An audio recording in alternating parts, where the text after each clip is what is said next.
वो तो मेरा काम है। तुम तो चिल्लाते जाओगे, बहुत से आते हैं बाबा जी हम आपका उपदेश नहीं सुनना चाहते। हमने कहा भाई बहुत अच्छी बात, हम उनसे बुरा कब मानते।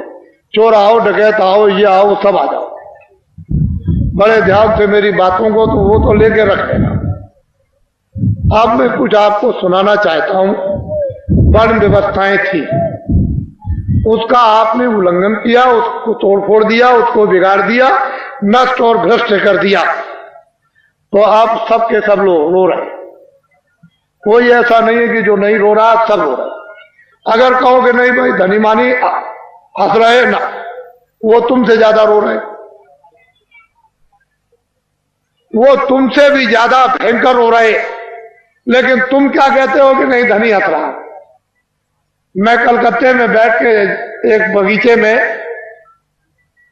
चुपचाप बैठा हुआ था, तो दो आदमी बड़े सेठ पास में बैठ गए और आपस में बात करने लगे। अरे क्या जमाना आया, क्या मुसीबत है कि दिन में खाना भी नहीं खा सकते हैं, ये आफत है। इससे अच्छा तो यह है कि बेचारा ये गरीब सो रहा है, ये बड़े आराम में, बड़े सुख में है, और हम इतने पैसे वाले, मकान वाले और सब कुछ होते हुए और इतनी परेशानी में। तो हमने कहा अरे सेठ जी क्यों आप चिल्ला रहे हो, पहले तो तुम ये देखो कि ये जो सो रहा है वो कौन है, उसको जगाओ। उसको जगा गया, भाई तुम कौन हो। कह लगे अरे बाबूजी हम तो ठेला चलाते हैं। कितना दिन में कमाते होगे बाबूजी, बड़ी मुश्किल से 20 रुपए मिल जाते। तो अरे भाई ये बताओ कि दुनिया में सुखी कौन है। कह लगे जिनके पास कोठियां, जिनके पास मोटरें, जिनके पास कपड़े, जिसके पास धन है और जिसके पास ये और जिसके पास वो। बस हमने देखा सेठ जी तुम कितना रो रहे थे, और ये क्या कह रहा है कि तुम सुखी और तुम कह रहे हो सुखी, दोनों ब्रह्म, न वो सुखी न वो सुखी। मैं वो सोच रहा है ये सुखी होंगे, ये सुखी होंगे। वो जो जिनके पास कोठियां, उनको भी, वो तो बाबा जी जानते हैं उनको कोई सुख नहीं। तब तो बाबा जी कहते हैं कि हमको कोई खरीद नहीं सकता। हिंदुस्तान में कोई पैदा ही नहीं हुआ कि बाबा जी को कोई अपने धन दौलत जवाहरात मकान और जमीन से खरीद ले।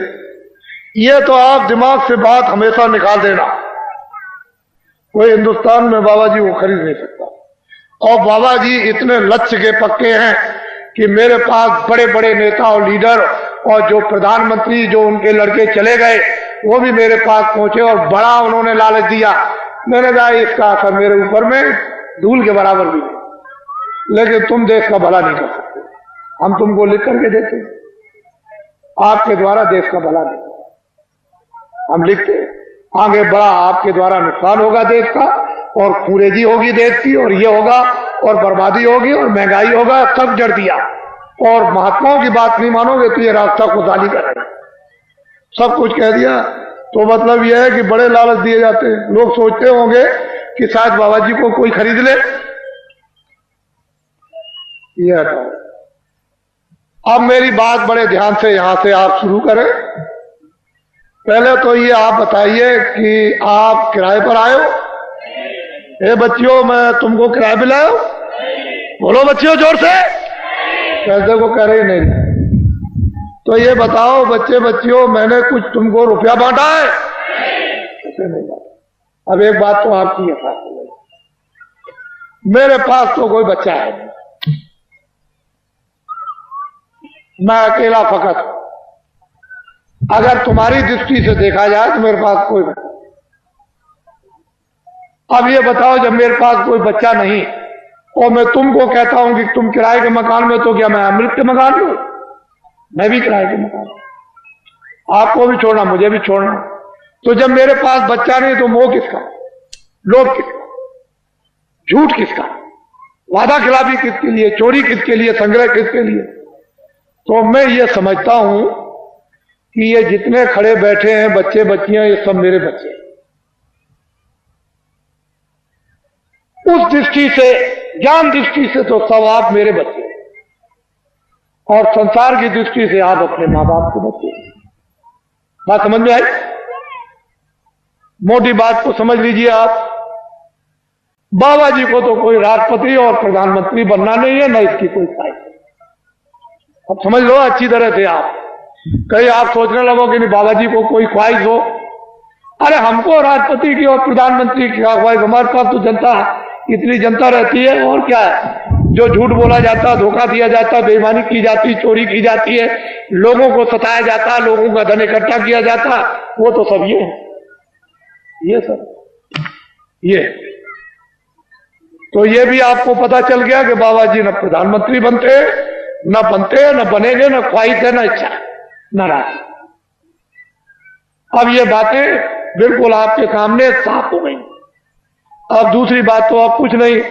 अब ये उत्तर प्रदेश में जो ये कहा गया है, अखबारों और रेडियो पर बड़ा जोरदार भाषण चौचीला दिया गया है, तो लोगों ने सोचा होगा कि अरे भाई बहुत अच्छा है, देश में बड़ी तकलीफ, सूखा और अकाल की आ गई, और बड़े लोग जो हमारे नेता और लीडर है बड़ा ध्यान रखते हैं, बड़ा ख्याल। असल में जब सत्याग्रह चल रहा था तो इन्हीं नेताओं और लीडरों को लोग क्या कहते हैं, देवता है, देवता। अरे हिंदुस्तान के लोगों, जब देश में 30 साल सत्याग्रह चल रहा था, उस समय पर कहा गया था कि अपने देश का कपड़ा, तुम कपास पैदा करो खेतों में और उसका मोटा दरी के बराबर सूत बुनो और उसका तुम कुर्ता बनो और पैजामा या धोती, और वो उसका नाम है खद्दर, उसको तुम पहनो तो देश आजाद हो जाए। हमने 30 साल ये सुना। क्षमा कीजिएगा, माफ कीजिएगा, ये सब इस पीछे पूरी 30 साल सुनी और अंग्रेजों का राज होश में देखा। उनके कर्मचारी, अधिकारी, और उनके अगर कहीं कोई घटना हो जाए, कहीं पर कत्ल की घटना हो जाए, तो सारे जिले के अधिकारी टूट पड़े। मजाल है। लेकिन क्या, 6 पैसे तोला चांदी मेरे सामने, शुद्ध प्योर, कहीं मिलावट का नाम निशान नहीं, 12 रुपए तोला सोना मेरे सामने बिकता।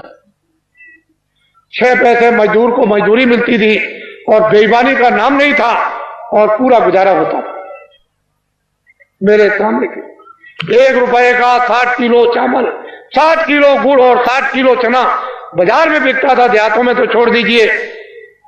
और सब लोग, ये इनकी व्यवस्थाएं बनाई हुई थी कि 1 इंच भी जमीन किसी के पास नहीं है तो बड़ई तुम चले आओ खेत में, 1 बोझा बांध लो, लोहार बांध लो, धोबी बांध लो, ब्राह्मण बांध लो, जिसके पास जमीन नहीं खेत में आ जाओ 1 गट्ठा बांध के, और 100 घर गांव में हुए तो 100 गट्ठे उसके 1 फसल पर हो गए। 2 फसलें होती थी 6 महीने के बाद। 100 गट्ठे धोबी, 100 गट्ठे बड़ई, 100 गट्ठे नाई, 100 गट्ठे ब्राह्मण, ये बांधते थे। और उस वक्त में 1 गट्ठा वो तो 200 गट्ठे हो गए एक के पास। क्या जरूरत है उसको खेती जोतने की और खेती रखने की, उसका तो पूरा। और ये हमारे छत्री और ब्राह्मण चुपचाप बच्चों को भेज दे, चले जाओ नाई के पास अनाज है, बड़ई के पास रखा हुआ, धीरे से सफाई पर ले आओ। और ये चुपचाप बेच करके बच्चों को अनाज रात को अंधेरे में, कि हम फसल आएगी घर में अब नहीं है तो जाओ ले आओ और मैं ब्याज के सफाई पर दे देंगे।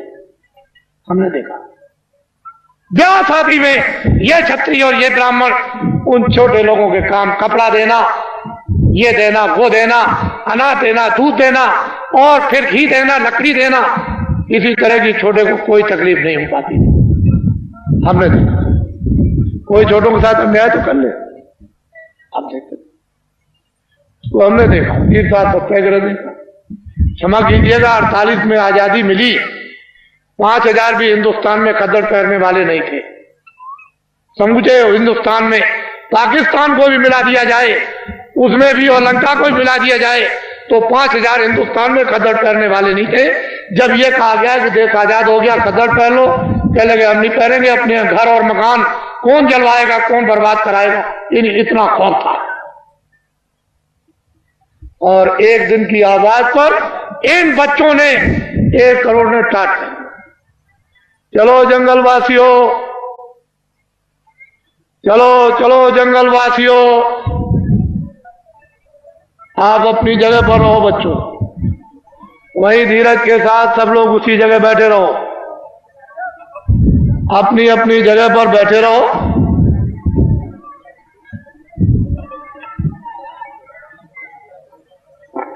सब लोग बैठे रहो और अपनी आंखों से काम लो, कानों से काम लो, बुद्धि से काम लो। जल्दी चलो जंगलवासियों, एक दफे सबके सब भगवान को के नाम को बोलो जोर से, जय गुरुदेव। बैठे रहो बच्चियों, बच्चियों बैठ जाओ, सबके सब बैठे रहो, वहीं बैठे रहो, घबराओ मत। एक ही सादे सब सदे, एक दिन की आवाज पर 1 करोड़ लोगों ने, इन बच्चों ने बोरा पहन लिया। इस देश के अंदर 1 करोड़ बच्चे बोरा पहने हुए हैं। कौन हिंदुस्तान में नेता और लीडर पैदा हुआ जो एक दिन की आवाज पर करोड़ों बच्चों को ये टाट, ये बोरा, ये जूट पहरा दे? इनको देखो आप, पहले इतनों को देख लो, अभी तो आप आगे बहुत कुछ देखना है। इनको देखो, ये आपके सामने आ रहे हैं, बदन पर बोरा तो नहीं पहरे, मर्यादा के लिए एक लंगोटी तो जरूर है, लेकिन इनको देखो आप। जल्दी चलो बच्चों, जल्दी से इनको देखिए आप। हमको ये दिखाना है आपको कि एक दिन की आवाज पर इस देश के लिए, देश के काम के लिए, देश की सुरक्षा के लिए, देश के न्याय के लिए, देश की व्यवस्था के लिए, काश्तकारों के लिए, कर्मचारी अधिकारियों के लिए, मजदूरों के लिए और छात्रों के लिए, सेठ और साहूकारों के लिए अगर 1 करोड़ बच्चे एक दिन की आवाज पर ये टाट पहन ले तो ये कोई साधारण और आसान काम नहीं है। तुमने इतनी बड़ी बड़ी ताकत लगा दी और 5000 को भी तुमने खद्दर और टोपी पैजामा धोती नहीं पहरा पाया, और 1 करोड़ बच्चे टाट पहरे देश में घूम रहे। पहले तो लोगों ने सोचा था कि बाबा जी मजाक कर रहे होंगे। बाबा जी कोई किसी के साथ मजाक नहीं करते। इनको देखो अपनी आंखों से, बच्चे और बच्चियों बैठे रहो, वहीं से सब कुछ दिखाई देगा। क्यों घबराते हो? सब दृश्य दिखाई देगा, पूरा का पूरा। है तो रात अंधेरे में तो हो नहीं रहा, ये तो आपकी आंखों के सामने रोशनी में हो रहा। बड़े ध्यान से आप इनको देखें और हमारी बातों को चुपचाप शांति से सुने। कोई बोलेगा नहीं बैठाने वाला, अपनी अपनी आवाज को बंद रखो। इनको देख लीजिए आप, फिर इस बात को बड़े ध्यान से सुने कि दिल्ली की लोकसभा में 1 साल का खर्चा, जो एमपी जो दिल्ली में उस पार्लियामेंट लोकसभा में बैठते हैं, साल भर का लोकसभा का केवल खर्चा 35 अरब का। कितने अरब का? जोर से बोलो। 35 अरब का।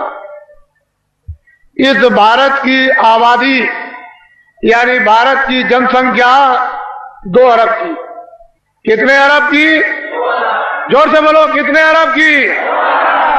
मैं आपकी बुद्धि से पूछना चाहता हूं कि दिल्ली की लोकसभा में एमपी बैठ करके, शासन करने वाले बैठकर ढंढोरा पीट कर अखबार रेडियो पर कि 80 करोड़ 80 करोड़ और 80 करोड़ का लोकसभा में बैठ करके बजट बनाया जाए, तो मैं आपसे मोटी बुद्धि से पूछना चाहता हूं,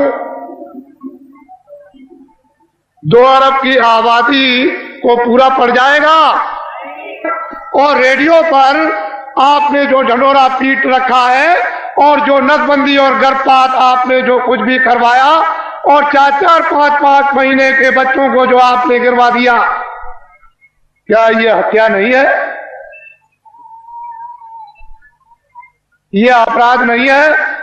अंग्रेजों के राज में एक भी अगर गर्भपात गिराया जाता था और पता चल जाए अधिकारियों को, तो न्यायालयों में जाकर के उसको सजाए मौत की सजा होती थी। आए देशवासियों, क्या वो कोई कानून नहीं था? इतने आपने गर्भपात गिराए, इतनी नसबंदी कर्मचारी अधिकारियों की आपने इमरजेंसी में इनको पकड़कर सेठ साहूकारों को, इन देवियों को और बच्चों को पकड़कर आपने इतना बड़ा, आपने जनसंख्या की कमी के लिए आपने जो काम किया, और इस समय पर 2 अरब की आबादी है। बोलिए आप फेल हो गए कि नहीं? बोलिए फेल हुए कि नहीं? हमने भी मेरठ देखा था 50 साल पहले, हमने भी दिल्ली 50 साल पहले देखी थी। एक मामूली सी दिल्ली थी, वो चांदनी चौक के इर्द गिर्द ही आबादी थी और बाकी दिल्ली में कुछ नहीं था। हमने अपने आंखों से देखा था। आज उस दिल्ली को देखिए तो एक जो दिल्ली से 30-40 मील की दूरी पर गांव भी होगा, वो भी शहर बस गया। हमने देखा। आपने सबसे पहले आपने प्रजातंत्र में ये शासन करने वालों ने अपराध किया है कि इस जनता प्रजातंत्र जनता के सामने आपने जनता की चोरी की, और ये अभी तक आपने नहीं बताया कि भारत की आबादी इतनी है। बोलिए अपराध है कि नहीं? बोलिए है अपराध। ये सबसे बड़ा अपराध भारतीय संविधान ये कहता है, बड़ा भारी अपराध है। जनता की प्रजातंत्र में चोरी नहीं करनी चाहिए, और आपने क्यों चोरी करके रखा इसको मैं बताना नहीं चाहता। मैं आपसे सबसे ये पूछना चाहूंगा, आप तो गृहस्थ आश्रम में बाल बच्चों में रहते हो, क्या आदमी अपनी स्त्री से कोई घर का या बाहर का राज छुपा सकता? कोई आपका गोपनीय भेद आपका यानी स्त्री से आप छुपा लेंगे? तो जब घर का और बाहर का कोई भेद स्त्री से नहीं छुप सकता है, तो क्या कोई फरिश्ते ऊपर से उतर आए? मान लो अगर कोई विदेशी देश का आदमी विदेशी देवी से, औरत से शादी करे, तो शायद हो सकता है कि वो बहुत बड़ा हो गया है, वो अपनी स्त्री से अपना राज छुपा लेगा? नहीं छुपाएगा। तो ये बताओ कि देश का आदमी विदेशी औरत से शादी चलते फिरते में करे, मंदिर भी ना हो और मस्जिद भी ना हो और मुल्ला भी ना हो और पंडित भी ना हो और दरिया का किनारा भी ना हो और कोई मंदिर और मठ भी ना हो, गिरजाघर भी ना हो, और चलते में अगर शादी कर ले तो उसको राजा बना दोगे? तो आपने ये सबसे बड़ी गलती क्यों की? भारत के प्रधानमंत्री ने विदेशी स्त्री से शादी की है, और आपने ये अपराध क्यों किया कि उसको राजा बनाया? क्यों आपने ये अपराध कर डाला, ये बताइए। ये देश के लिए, जनता के लिए, ये अपने गौरव के लिए, अपनी जाति समाज के लिए ये क्या छोटा अपराध है? अब ये बताइए, जब आपने प्रधानमंत्री राजा बना दिया तो कोई गोपनीय अपनी स्त्री से राज छुपा सकता है? तो ये सिद्ध और साबित हो गया कि मंत्रालय का, फौज का और उनका, और जो योजना बनाते हैं, जो कमजोरियां हैं इस प्रजा की, इस जनता की, इस देश की, इस हथियारों की, उड़ने वाले हो, मारने वाले हो, जो कुछ भी फैक्ट्रियों का उत्पादन हो या संग्रह हो, वो सब विदेश में चला गया। मैं एक बात और आपको ये बताना चाहता हूं, उस समय पर ये राष्ट्रपति जो आए तब तो नहीं थे, लेकिन हमारे सरदार राष्ट्रपति थे जो रिटायर हो गए। उस समय पर यानी भारत की टकसाल करेंसी विदेशों में छपने के लिए दे दी गई। टकसाल और करेंसी विदेशों में छपने के लिए दे दी गई। भारत का संविधान और भारत की नीति, आप एमएलए और एमपी और मतलब यह है कि जो भी संसद सदस्य हों वो राष्ट्रपति से शपथ ग्रहण करते हैं कि हम अपने भारत का, भारत की जनता का, भारत के विकास का और फौज का और फौज के सामान का हम कोई भी प्रतिज्ञा करते हैं, गोपनीय भेद किसी विदेशी को नहीं बताएंगे और अपनी करेंसी किसी विदेश में नहीं छपवाएंगे। फिर राष्ट्रपति न्यायाधीश, जो मुख्य न्यायाधीश दिल्ली में रहते हैं सुप्रीम कोर्ट में, उनसे शपथ लेते हैं कि हम कोई भारत की जनता के खिलाफ यानी गोपनीय ऐसा राज ओपन नहीं करेंगे जिससे हमारे देश का और भारत की जनता का नुकसान हो जाए। और अगर आप ये गोपनीय राज भारत और भारत की जनता का फौज और फौज के सामान का अगर आपने ओपन कर दिया तो संविधान का अपराध आप लोगों को लग गया। वो करेंसी टकसाल विदेशों में छपने लगी। मैं ये बताना चाहता हूं कि जो टकसाल जो करेंसी विदेशों में रुपया छप रहा और छपाया जा रहा और बताया जा रहा, क्या उस पर राष्ट्रपति के कोई हस्ताक्षर हुए? आपको ये बताया गया राष्ट्रपति द्वारा कि हस्ताक्षर हो गए राष्ट्रपति के विदेश में भारत की करेंसी इस देश को चलाने के उत्पादन के लिए और खुद और समृद्धि के विकास के लिए बाहर छपाई जाएगी। कोई राष्ट्रपति और उपराष्ट्रपति का कोई दस्तखत हुआ? आपने कभी सुना? तो आप क्या छत्री हो? क्या हो आप? कौन सी मूछ लगाई आपने? कौन से बाल लगाए? और फिर क्या तुम छत्री हो? क्या रखते हो बुद्धि? और क्या तुम वीरता रखे हो? तुम्हारे पास में क्या ज्ञान है? ये तो भारतीय संविधान कहता है इतना बड़ा राज इस भारत की जनता के साथ, विकास के साथ और देश के कानून के साथ ये पूरा जो इतना खिलवाड़ किया गया, ये क्षमा योग नहीं है। मैं कुछ नहीं कहना चाहता। आपकी तकलीफ जो इस मंच पर पटकते हो दर्दों को, उसकी वजह से मुझको ये सब आपके सामने आना पड़ा। और मैंने तो अभी कुछ नहीं कहा, इसमें क्या मसाला भरा हुआ आपको तो कुछ मालूम नहीं है। ये तो मैं आपको बताना चाहता हूं। वह संसद सदस्य जिनको आपने चुन करके विधानसभाओं में और लोकसभा में भेजा, उन्होंने इस पर आलोचना क्यों नहीं की? वो तो ज्ञानी थे, वो तो तुम्हारे भेजे हुए थे, तुम्हारे नुमाइंदे थे कि तुम्हारी तरफ से, तुम्हारे देश की तरफ से, तुम्हारे कानून की तरफ से, तुम्हारे उत्पादन की तरफ से, तुम्हारी खुशहाली की तरफ से बोलेंगे। तो वो संसद सदस्यों ने क्यों नहीं कहा? क्यों नहीं शोर मचाया? उनको दिल्ली में शोर मचाने की जरूरत नहीं है, लखनऊ में शोर मचाने की जरूरत नहीं है। वो लौट करके आते और जनता में शोर मचाते। सच्चा न्यायालय ये था, कहीं जाने की जरूरत नहीं, ना वो कहीं उधर जाना, आपको किसी गवर्नर के यहां जाना, ना आपको किसी कमिश्नर के यहां जाना, ना एसपी के यहां जाना, ना डीएम के यहां जाना, ना किसी दफ्तर में और न्यायालय में जाना। ये सच्चा न्यायालय तुम्हारा था, ये वोट का न्यायालय था। जब तुमको ये अधिकार मिला तो तुम यहां चिल्लाते आकर के कि वो करेंसी जो है बगैर राष्ट्रपति के दस्तखत के, बिना उपराष्ट्रपति के दस्तखत के वो करेंसी विदेशों में छापी जा रही। अब तुम्हारे पास क्या रह गया? ये भी नहीं है, लंगोटी भी उतर जाएगी, ये भी चली जाएगी हाथ से। और वो कत्लेआम होगा जो बाबा जी पहले से सुनाते चले आए। सरेआम बाजार में कोई भी तुमको देखने वाला नहीं होगा। तुम्हारी बहु बेटियों को जब लोग खींच करके ले आएंगे और सड़कों पर डाल लेंगे, तब तुम कहोगे चलो बाबा जी के पास दौड़े। ये काम आएंगे आपसे, ये खड़े हुए ये काम आएंगे, यही आपके काम आएंगे।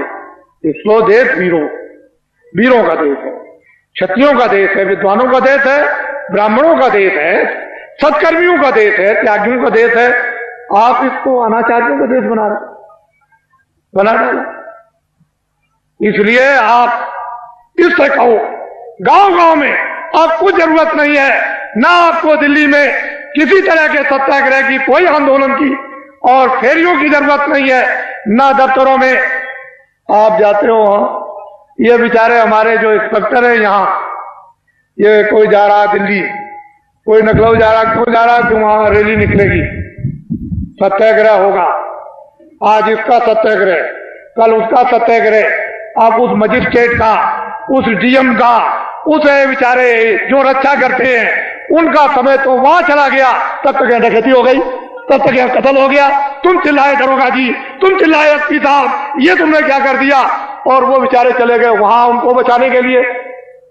अरे ये क्यों करते? कहीं जाने की जरूरत है। बात अब एक काम करो, लाओ इधर पकड़ाओ, एक ये काम करो, ये भूमि जोता खेतिहर काश्तकार संगठन की जो आधारशिला 10 सितंबर 1987 में रखी गई ग्राम देवलखा, तहसील केसरगंज, जिला बहराइच। लोगों को मालूम नहीं था, वो तो मजाक समझते थे कि बाबा जी मजाक कर रहे, आधारशिला कितने आदमियों के बीच में, ये तो आपको कोई इतने आदमी इकट्ठे नहीं कर सकता। उनको तो ये पता नहीं था कि बाबा जी इतनी जल्दी जल्दी काम करेंगे। तब तक फौरन घोषणा हो गई, 5, 6, 7 को फौरन चलो हरदोई, और काम का भूम जोता खेतर का कंडे, हमको शक्ति दो, हमको ज्ञान दो, हमको बल दो। देखो आप फिर देखिए, आप इस झंडे को ले लो। इस झंडे को लेने के बाद किसी की रैली में नहीं, बाबा जी की अपील है, किसी के सत्याग्रह में नहीं, कोई धरना नहीं देना, किसी मजिस्ट्रेट को या किसी एसपी को, किसी कमिश्नर को और किसी डीएम को या किसी अधिकारी कर्मचारी को वहां जाकर के उसका घेराव नहीं करना। इस झंडे को ले लो। अगर आप लोगों ने अपना झंडा जो ले लिया, जो आपका झंडा मैं पकड़े हुए हूं, मेरा झंडा तो ये बाद में बनेगा, अभी तो आपका झंडा है। अगर मैं इस झंडे को ले लेता तो आप कहते बाबा जी मेरा झंडा तो है नहीं, तो आपका झंडा, ये आपका झंडा मेरा नहीं है, मैं तो इस झंडे को लिया। ये देखो वो, मैं तो वो काम कर रहा था, और वो झंडा टाट वालों का दूर तक वो अलग है, और क्या वो आपका उधर फैलना। इस झंडे को ले लो और ये ऐलान कर दो गांव गांव में कि भूम जोता खेतर काश्तकार ये अपना अपना झंडा लेकर और फौरन सभाएं करें, और जल्दी से जल्दी, और देर करने की जरूरत नहीं है, वो अपनी अपनी तकलीफें गांव में सब बताएं इन ठाट वालों को।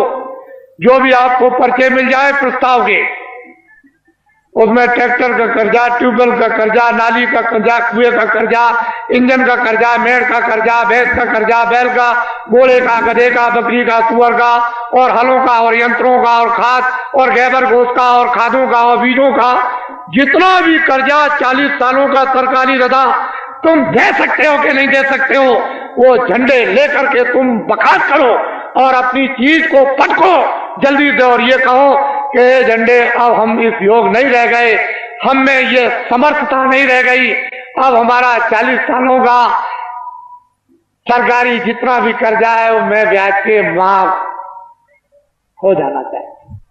बस आप अपनी आवाज को बाहर निकालो, वो सुन रहा है, वो सब कुछ करेगा। तुम क्यों घबराते हो, लेकिन आवाज नहीं निकालोगे तो कुछ नहीं हो सकता है। और जब तुमने झंडे लिए और गांव गांव में प्रस्ताव पास हुए और कमेटियां इन भूम जोता खेतर काश्तकारों की जब स्थापित होने लगी और अध्यक्ष और उपाध्यक्ष जैसे ही गांव गांव में बनने लगे, अगर वो नेता लीडर जो सड़क छापते, जो रास्ते में पकड़कर फौरन उसी दिन पकड़ करके और फौरन कुर्ता टोपी पहनाकर और डिक्लेयर रेडियो अखबारों पर कर दिया, मोहर लगा दी कि ये नेता हमारी पार्टी का है, वो सड़क छापने पास उसको कह दिया, बस कह दिया कि इसको तुम अपना मतदान, अपना वोट हिंदू मुसलमान और सिख ईसाई दे दो।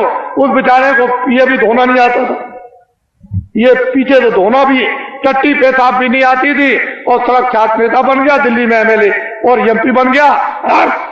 अधिकारियों तुम नहीं जानते हो, जो हम कहें उसको करना। अरे भाई कानून कुछ नहीं, कानून को हम कुछ नहीं समझते हैं, कानून रद्दी की टोकरी में डालो, जो हम कहते हैं वही कानून लीजिए, आपका भला क्या होगा। जब वो कहते हैं कि हम कहते हैं वो करो, कानून को रद्दी की टोकरी में डाल दो। ये सब अधिकारियों कर्मचारियों को पता है कि मेरे साथ जो सलूक किया जा रहा है, मैं बाबा जी सब जानते हैं। ये सड़क छाप नेता बन गए, और ये सड़क छाप नेता जो सड़क पर बन करके फौरन उनको मोहर लगाकर और आपसे वो वोट दिलवा दिया। अगर आपने झंडा बाबा जी की अपील पर पकड़ लिया, ये नर नारी बच्चे और बच्चियों ने, ये सब के सब पार्टियों के लोग अपने अपने झंडों को ऐसे फेंक देंगे और सब तुम्हारे झंडे के नीचे आ जाएंगे। अगर ना आ जाए तो इस बाबा जी को बाबा जी आप बोलिए, फिर समस्या का समाधान होगा कि नहीं? अब ये बताइए। मैं ये चाहता हूं कि ये भारत जो दिल्ली जो सत्ता है, जिसको आप सत्ता कहते हैं, हम तो चाहते हैं ये पकड़ लें और एक बार ये जो आपके सामने खड़े हैं ये आपको सत्ता दे दें। फिर इनसे हम क्या काम लेंगे तो शंकराचार्य जाने या राम जाने या मतलब यह है कि वो कृष्ण के वो ऋषि मुनि जाने, लेकिन एक बार इन आपको जब सत्ता दे दें तो फिर आप सत्ता लेकर के फिर से नव निर्माण कर दिया जाए नए ढंग से और व्यवस्था आपके सफल कर दी। फिर आप कोई भी गलती करे कभी भी कान पकड़ के बाहर, अभी गलती करेगा तो निकाल सकते हो? बोलो निकाल दोगे एमपी को? बोलो किसी मिनिस्टर को निकाल दोगे? नहीं निकाल दोगे। तो तुम्हारा अधिकारी क्या रहेगा? जिस आदमी को वोट देने का अधिकार, उसको पूरा पूरा राइट उसको निकालने का भी है, ये आपको मिलना चाहिए। ये नहीं मिलेगा आप कहते? सामाजिक अधिकार ये सबको था कि समाज में न्याय के अधिकार सबको गांव गांव में थे और सब बिना पैसे के न्याय गांव गांव में होते थे। वो अपने बच्चे को भी नहीं छोड़ते थे न्याय करने वाले, उनको भी सजा देते कि तूने गलती किया, 5 रुपए का प्रसाद ला करके वो बांट दे और माफी मांग कान पकड़ के वो अपने बच्चों से भी माफी मंगवाते थे। तो आपके पास क्या कुछ? इसलिए गांव गांव में तो पहले भूमि जोतक खेतिहर काश्तकारों की सभाएं, फिर उसका अर्थ और मतलब, फिर उसके बाद उसका प्रस्ताव कामों का, उसके बाद है फिर उसका चुनाव। और जल्दी से जल्दी देर करने की जरूरत नहीं है, जल्दी करो। जितनी जल्दी तुम करोगे, अब तो रास्ता निकल आया, जितनी जल्दी करो उतनी काम आपका होगा। कुछ आप करो, कुछ मैं मेहनत करूं और कुछ इसलिए मेहनत करा दूं और भगवान की कृपा हो जाए जल्दी।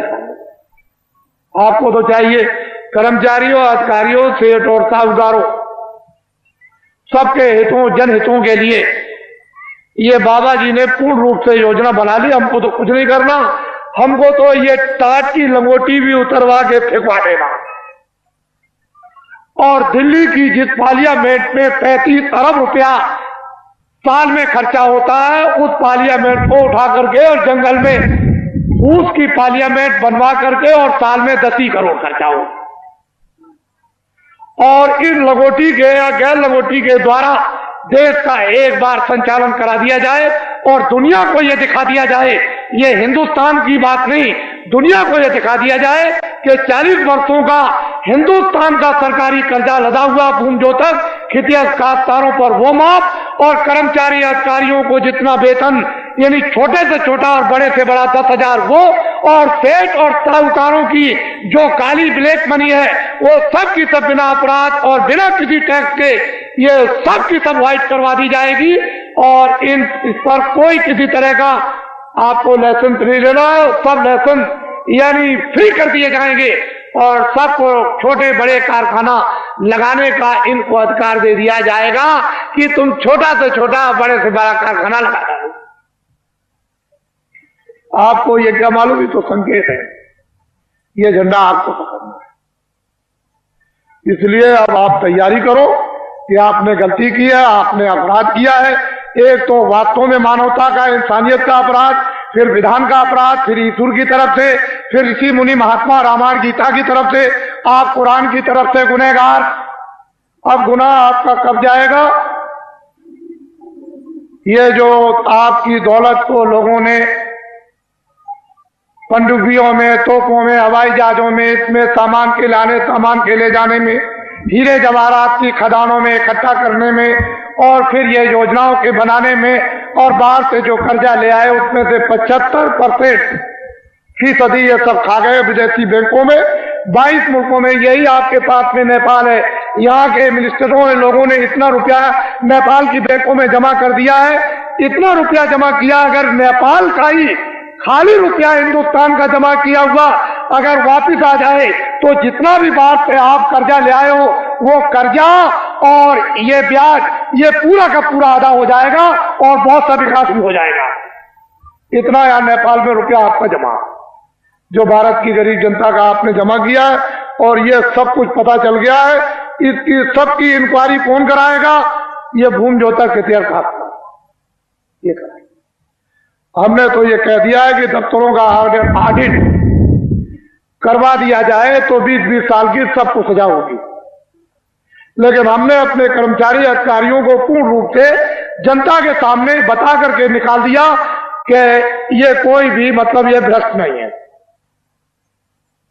इनमें से कोई भी भ्रष्ट नहीं है, न कर्मचारी, न अधिकारी, न छोटे न बड़े, न पुलिस के और न पुलिस के अधिकारी, न इनकम टैक्स, न सेल टैक्स, और हमारे सेठ साहूकार भी नहीं है और छात्र भी नहीं है और हमारे काश्तकार भी भ्रष्ट नहीं।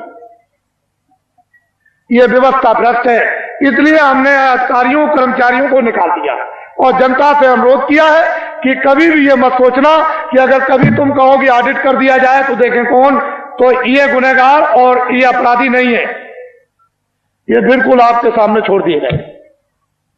अब ये कौन आएगा गलत में, जहां से संचालन होता है,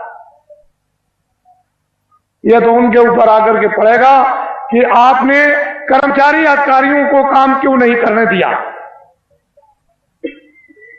तो कहीं ना कहीं तो बात फंसेगी आकर, लेकिन ये बिल्कुल निकल जाएंगे। हमने पूरी जनता को बता दिया और बराबर बताते रहेंगे, हमारा कोई भी कर्मचारी अधिकारी भ्रष्ट नहीं है और कोई भी भारतीय संविधान में कानून में नहीं आता, क्योंकि अगर मंत्री गलती कराएंगे तो ये बेचारे रोजी रोटी अपनी कमाते हैं बाल बच्चों के लिए, इनका जरा भी दोष नहीं है, दोष उनका है जो करवा रहे हैं। बोलो है कि नहीं, करवाने वाले का दोष है, इनका कुछ दोष। अगर इनके पास जमीन होती और जागीर होती तो इनसे कह देता कि नौकरी छोड़ दो, लेकिन अब जमीन और जागीर नहीं है तो मैं कह भी नहीं सकता, फिर नहीं कह सकता, इसलिए कोई दोषी नहीं है।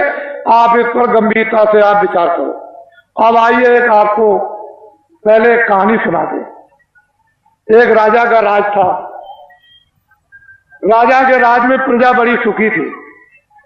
अपनी जगह बैठ लो बच्चियों, राजा अभी बैठे रहो, देर लगेगी, अभी बैठे रहो, देर लगेगी। राजा के राज में प्रजा, अभी सब चीजें देखो, अभी देर है। राजा के राज में प्रजा बड़ी दुखी थी, सुखी थी, हर तरह से संपन्न थी, न्याय से, खुशहाली से, समृद्धि से, सोने से, चांदी से, कपड़ों से, अन्न से, व्यवहार से, उठने से, बैठने से, सेवा से, मोहब्बत प्यार से, सबसे सुखी थी। 2 बच्चे थे, राजा ने अपने बच्चों को महात्माओं के आश्रम में पढ़ने के लिए भेज दिया। अकस्मात कोई सहयोग की बात, अकस्मात राजा का देहांत, प्रजा बहुत रोई, मेरा धर्मात्मा, मेरा बड़ा पुण्यात्मा, मेरा राजा, बड़ा अच्छा राजा हमारा चला गया, अब हमारी देखभाल कौन करेगा। तो लड़कों को बुलवाया विद्वानों ने कि भाई बिना राज के रात तो ठीक नहीं है, तो इसलिए एक काम करो कि अब भाई ये तो स्थान ग्रहण कर लो। तो जो बड़ा बच्चा था उसको बैठाया कि अब तुम राजा बन जाओ, ये तुम्हारी प्रजा और तुम राजा हो जाओ। राज तिलक कर दिया, गद्दी पे बैठा दिया और सुना दिया प्रजा को, ये राजा हो गया और तुम्हारी अब देखभाल करेगा। उस बेचारे को अनुभव तो कुछ था नहीं पूरा, क्योंकि अब महात्माओं के आश्रम में जब गए थे तो पढ़ा तो नहीं। बस थोड़े दिनों के बाद प्रजा दुखी रहने लगी, प्रजा में गड़बड़ी होने लगी, प्रजा रोने और चिल्लाने लगी। राजा बहुत कुछ सोचेगी, मैं क्या करूं, मैं बहुत उपाय करता हूं, लेकिन प्रजा को कोई सुख नहीं मिल रहा। तो होते होते प्रजा चिल्ला पड़ी, राजा खराब है, राजा खराब है, राजा खराब है। किसी ने कहा कि अरे भाई आपकी सारी प्रजा कह रही राजा खराब, एक महात्मा जी पहाड़िया पर रहते हैं, तो तुम चले जाओ और जाकर के उनसे प्रार्थना करो कि हमारे राज पर संकट आ गया, तो इस संकट को किसी तरह से कृपा करके दूर कर दीजिए। राजा गया, बेचारा गया पहाड़िया पर, देखा वह महात्मा, उनको प्रणाम किया और कहा कि राजन तुम अब कैसे आए, इतनी देर तुमने कैसे की? कहने लगे महाराज मुझे तो मालूम था नहीं कि इस पहाड़िया पर कोई महात्मा रहते हैं कि तुम्हारे राज में, तुमको ये नहीं मालूम कि महात्मा रहते कि नहीं रहते, फिर तुम्हारा राज कैसा? कहले महाराज बड़ा संकट आया है, कृपा कर दीजिए हमारा संकट प्रजा का चला जाए। और सारी प्रजा रो रही, तो उन्होंने कहा अच्छा एक काम करो,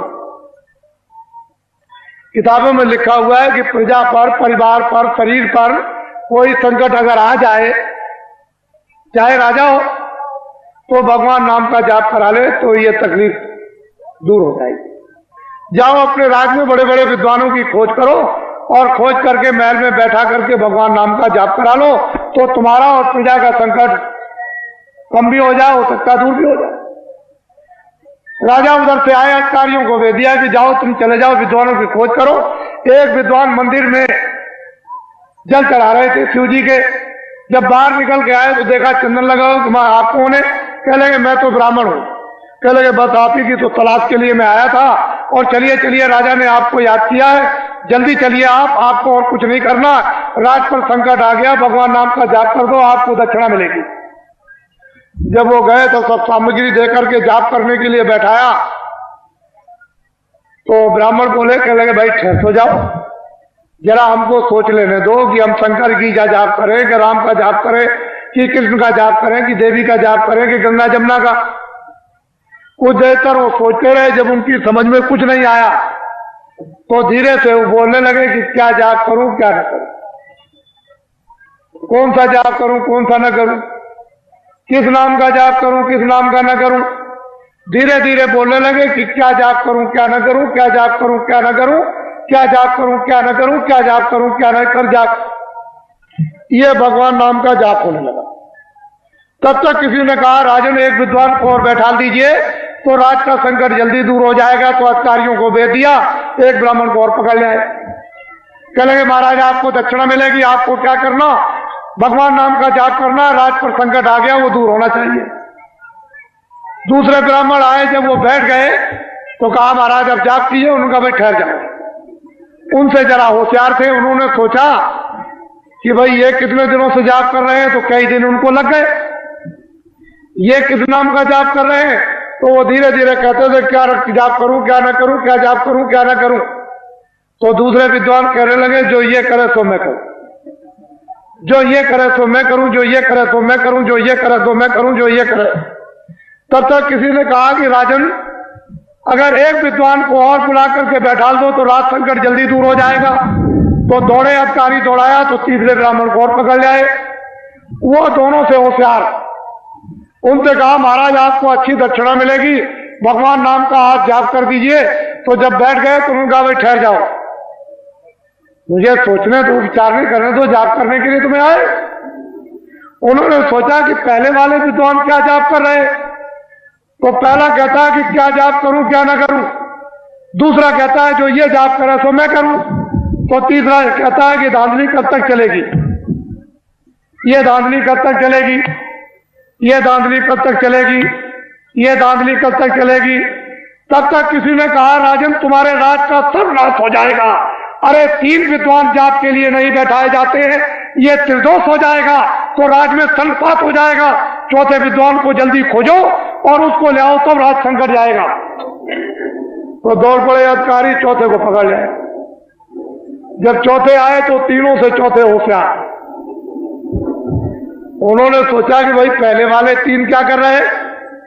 तो एक कहता है कि क्या जाप करूं, क्या ना करूं, क्या जाप करूं, क्या ना करूं। तो दूसरा कहता है, जो ये करे सो मैं करूं, जो ये करे सो मैं करूं।